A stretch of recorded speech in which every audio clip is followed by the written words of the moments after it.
Good evening, Philippines and elsewhere.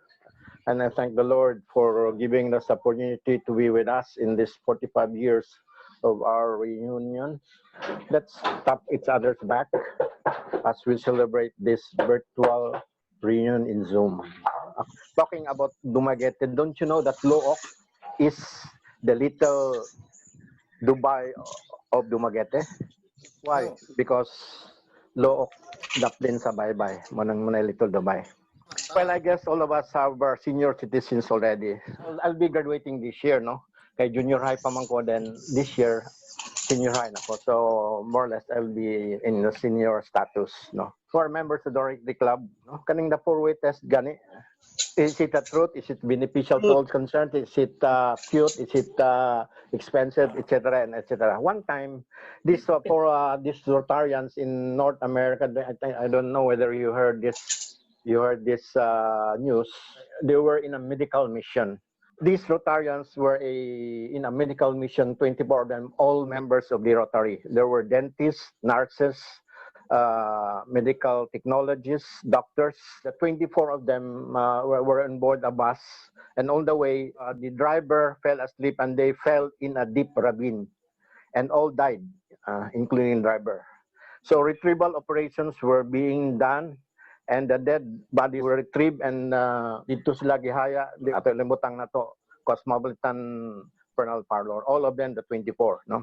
The grieving families were there, and there was this particular woman who was crying and very loud and very hysterical of what happened, no? And one time one guy asked, "Ma'am, you're fortunate that your husband is here. Why are you crying? Why are you crying?" And the lady said, "No, no, no. My husband missed the bus. My husband missed the bus. He should be there. He should be there. My husband missed the bus." So anyway, gusto yung apil ang bana dito nga unto nahulog apil. Woman is sometimes like a leche plan. Sometimes she is sweet and sometimes she is leche. No? Ngano man ang mga baktin tirming gaduko. Gaduko na sila kay maulaw sila kay lang mama baboy. Katong mga naminyo na mo ni atong dumdum ya. Four traits of a wife, T-R-A-I-T, no? One is ang asawa, why bayad. Asawa man, di ba? Ikaduha, why sakit. Ikatulo, why balibad. Ikaapat, why lami. Wala asawa. Who is the luckiest person in the whole wide world? Patron saint, the answer is Adam, because he has no mother-in-law. This story is worth sharing. It's about love and forgiveness. There was a lady in this in the late 30s who was so depressed and disillusioned. And every night he went to the bar. He drinks 3 bottles of San Mig Light, listens to music. After that, she leaves and goes home. That has been happening for about 2 weeks already. And one time, a gentleman noticed her, and she approached her table and, "Ma'am, I've noticed that every time you come here, you drink San Mig Light, and after that you go home. So I think you have some problems or issues." "Yes, sir, I have a problem because I'm being betrayed by my husband. No, I noticed that he has already another woman in his work in Saudi and abroad, and he has betrayed me, and it has really discouraged me then." Ana tong lucky food ba? "Ma'am, we are in the same boat actually, no? Because my wife also has another partner, and he has changed his Facebook account, but it's still the same pictures that he's been posting." They were able to contact each other, and ana tong lalaki, unsa man gusto ni ma'am, kay sa bar sa silong sa taas ang hotel, no? Unsa may gusto ni ma'am, magbalos ta ma'am, balos ta. Aggressive yung lalaki ba? Ana tong babae, "Oh, why not? Oh, let's go." So ato sila check-in sa taas. Pagka first na naog sila, inom sa beer. Then after beer, ana ng babae. Ang babae this time was very aggressive. Na unsa man sir said, "Balos pag gyud atong suliton gyud, ang balos tarong gabi gyud, balos kita." So at first, the gentleman was reluctant, but because of too much kwan sa babae yun, he was forcing him to join up. So ni uban sa taas, so balos gid sila yun. Pagka third kwan na naog sila, inom sila beer, anang babae isa man sa balos kita ato ginsulito ni aron bahala na basta ng balos ta anang tong kuan anang laki ma'am ato lang pasayloon sila ma'am pasayloon lang nato no ma'am pasayloon lang nato. In other words, kaya versus kuto versus third round ay. What is the dangerous letter in the 26 English alphabet? W. W is the answer. Kay una ang answer is war. Maigo ka o guan bomba like what happened in Hulu, twin bombings. Mamatay kung maabot ka bomba, di patay.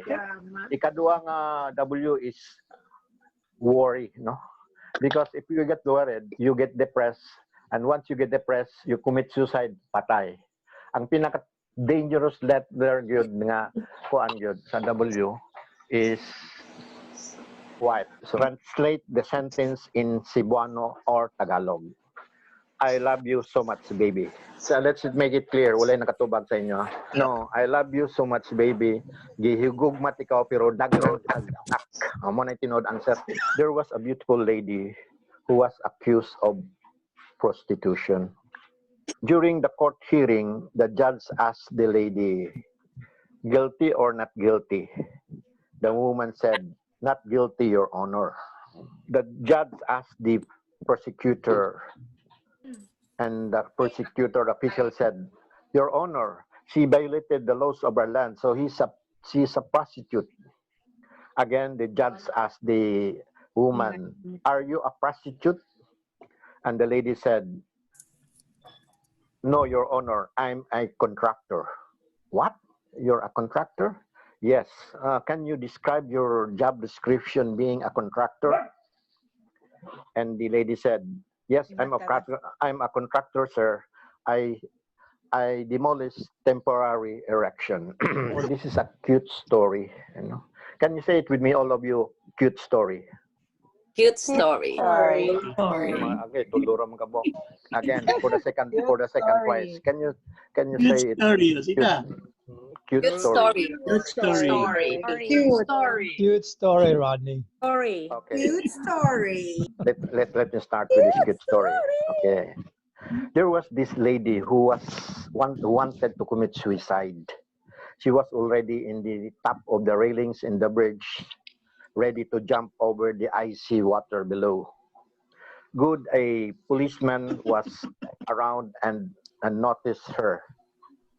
She approached her and asked why she wanted to commit suicide. And the lady said, I feel I deserve to die. I feel I don't deserve to stay a little longer in this cruel world. The policeman asked, why do you want to commit suicide? The lady said, my husband left me for another woman. Our children raise my groceries in the house and get my pension, and they cook and leave dishes for me to wash. And our family driver left me for another woman. The lady said, I'm lonely and angry. I want to die now. Anak tong policeman, ma'am, can you come over here? Can you get down and we'll talk for 30 minutes about your problem? So the lady obliged and they talked, to the policeman. So ang pangutana, what do you think after talking to each other for almost 1 hour? What do you think was the decision of the woman? Since this is a cute story, both of them jump over the river, and that ends the cute story. With this COVID, we are familiar with the letters PUM and PUI.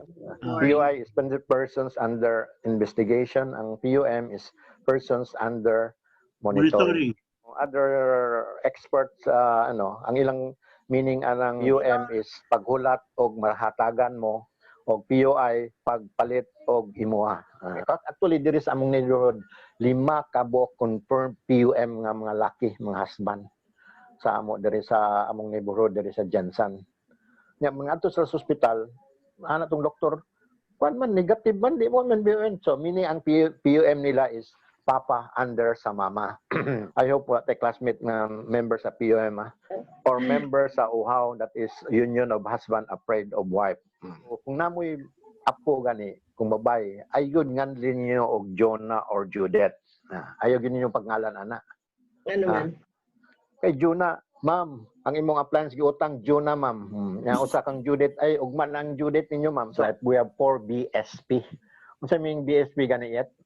Boy Scout of the Philippines. Yeah, that's right. Boy Scout of the Philippines, GSP, Girl Scout of the Philippines. So kaning BSP sa kinabuhi nato, ang unang pinaka BSP, take note of this ha. Ang unang pinaka BSP sa ato is buhay sa pag-ibig, you know.